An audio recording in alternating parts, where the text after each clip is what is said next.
কেমন আছো বন্ধুরা? আশা করি ভালো আছো আর আমিও অনেক অনেক ভালো আছি। এখন বাজে রাত ৮টা। এখন থেকে আমি আমার ব্লগটা শুরু করছি একটা পাগলিকে দেখাবার জন্য। তো তার আগে ভিডিওটাকেও স্কিপ করো না, দেখতে থাকো।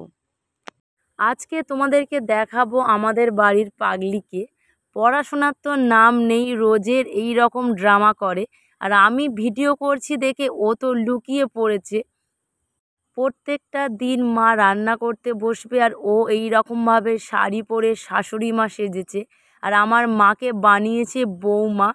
তো ওটা নিয়ে ও বকর বকর করে যাচ্ছে, যা মনে হয় তাই বলছে। বৌমা এটা করো, বৌমা সেটা করো, ছেলে আসলে বলবো তুমি আমাকে খেতে দাও না, বলে নানান রকমের কথা তো বলেই যাচ্ছে। আর আমি যে লুকিয়ে লুকিয়ে ভিডিও করছি ওটাও একদম দেখতে পাইনি, কারণ দেখতে পেলে এটা আর করতো না। আর প্রথম ভিডিওটা যখন করতে গিয়েছিলাম, বাট তখন একবার দেখে নিয়েছিল, তারপরেও লজ্জাতে ঘরে ঢুকে গিয়েছে। আর তারপরে আমি যে ভিডিওটা করছি সেটাও দেখেনি, দেখলে এই জিনিসটা করতো না। আর এটা আমি চুরি করেই করেছি ভিডিওটা, তোমাদের সাথে শেয়ার করব বলে আমাদের বাড়ির পাগলিকে তোমাদেরকে দেখাবো। আর এরকম পাগলি যদি কারোর বাড়িতে থেকে থাকে তো অবশ্যই আমাকে কমেন্টে জানিও। সন্ধেবেলা পড়ে এলো, আমি ওকে জিজ্ঞাসা করলাম কিছু খাবি? বলল আমার খিদে নেই, আমি খাবো না, একেবারে রান্না হয়ে গেলে ভাত খাবো। আমি ভাবলাম বা ভালো কথা, ভাত তো খেতে চায় না, কখনো ম্যাগি কখনো বিস্কুট এটা সেটা খেয়ে থাকে। হঠাৎ আজকে কি মনে হলো, বলল কিছু খাবো না টিফিনে, একেবারে ভাত খাবো। তো তার জন্য মা একটু রান্না বসিয়েছে তাড়াহুড়ো করে। আর ও এদিকে মায়ের শাড়ি পরে সেজেছে শাশুড়ি মা, মায়ের পাশে বসে বকর বকর করে যাচ্ছে। আর আমি তো একা হেসে হেসে পাগল হয়ে যাচ্ছি শুধু ওর কথা শুনে। বাড়িতে এসে তো পড়তে বসার নাম নেই, যে দিদিভাই কি পড়া দিয়েছে বা কি কাজ দিয়েছে দেখি, কখনো দেখে না। ওটা আবার আমাকে মনে করাতে হয়, আমাকে ওকে জোরজাবস্তি করে বসাতে হয়।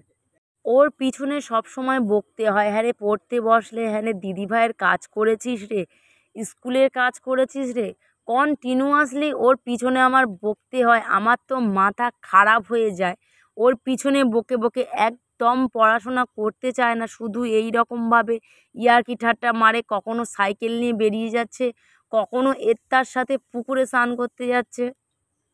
আর নানান ধরনের বায়না, এটা কিনে দাও ওটা কিনে দাও, এখানে যাব ওখানে যাব, এই করে বেড়াবে। আর এখানে দেখো মা কুন্ন কেটে রেখে দিয়ে চলে গেছে, সেগুলোকে আবার হাত দিয়ে দিয়ে দেখছে যে দিদা কেমনভাবে ভেন্ডিটা কেটেছে।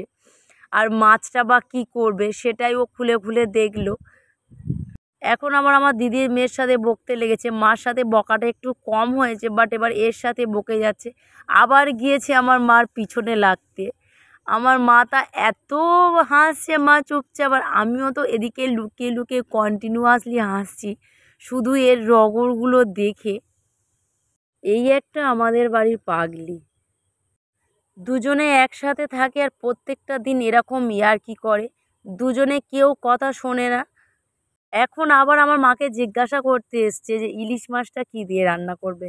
আগে একবার জিজ্ঞাসা করে নিল কী কুর্নো কুটেছে, সেগুলোও খুলে খুলে দেখে গেল। বাট আবার এসছে আমার মায়ের সাথে বকতে।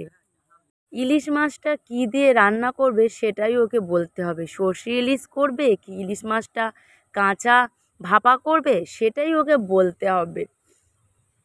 আর এদিকে দেখো আমার বাবার ফোনটা নিয়ে আবার বকবকানি শুরু করে দিয়েছে। ঘর থেকে আমার বাবার ফোনটা ছুটে গিয়ে নিয়ে এলো, আমি বারণ করছি যে ফোনটা আনিস না, আমার কোনো কথাই শুনলো না। এই পাগলির নিয়ে জীবন আমার, এই পাগলি ছাড়া আমার নিজের বলতে কেউ নেই। অনেক কষ্টে একে মানুষ করেছি, আর এর ওপরে আমার অনেকটাই ভরসা আছে যে একে নিজের পায়ে আমার দাঁড় করাতে হবে। বাট এছাড়া আমার নিজের বলতে সত্যি কেউ নেই। যতই বাপের বাড়ি থাকি আর যতই শ্বশুর বাড়ি থাকি, যতই আমার সবাই থাকুক, আমার মেয়ে ছাড়া আমার নিজের বলতে সত্যি কেউ নেই। এই বাচ্চা মেয়েটা আমাকে যা বোঝে আর কেউ আমাকে তেমনভাবে কখনোই বোঝে না।